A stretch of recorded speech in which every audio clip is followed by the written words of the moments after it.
Chère Isabelle, il y a presque 60 ans que nous sommes amis. Depuis longtemps, tu as retrouvé ta ville natale, Lyon. Et de notre côté, nous n'avons pas quitté la campagne cauchoise. Bien sûr, nous nous voyons rarement.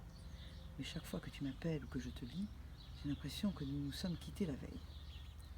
En cette longue période de retraite forcée, c'est à toi, mon ami d'enfance, que j'ai choisi d'écrire. C'est curieux, le confinement est censé nous distancier, nous éloigner des autres personnes. Et pourtant, jamais je ne me suis sentie si proche des parents ou amis auxquels j'ai tout loisir de penser actuellement. Ce sont tant de souvenirs qui me reviennent en mémoire. Te rappelles-tu nos promenades et nos rires d'adolescente dans ton grand jardin qui dominait la ville du Havre et son port? Tu me faisais découvrir des tas de plantes et de fleurs que je ne connaissais pas, puisque j'habitais alors en appartement. En classe de première, la prof de SVT, nous ayant demandé d'étudier la reproduction d'une fleur, notre choix s'était tout naturellement porté sur un lys de ton jardin.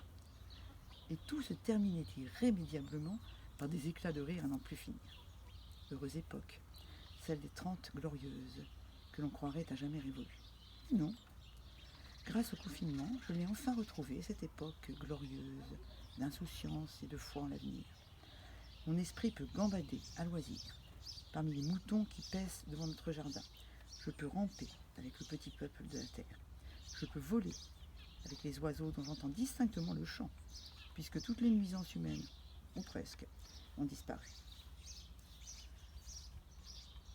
En ce mois d'avril 2020, confiné et entouré de cette redoutable pandémie, je me sens libre, plus libre que jamais, en communion avec Dame Nature, que nous sommes souvent incapables d'apprécier, en communion aussi avec tous ceux que j'aime et que je convoque régulièrement dans mes pensées.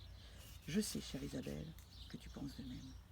Alors, unissons-nous pour que ces avancées ne soient pas sans lendemain et pour que nous habitions réellement notre planète. Je t'embrasse, Marie-Noël, ton amie d'antan.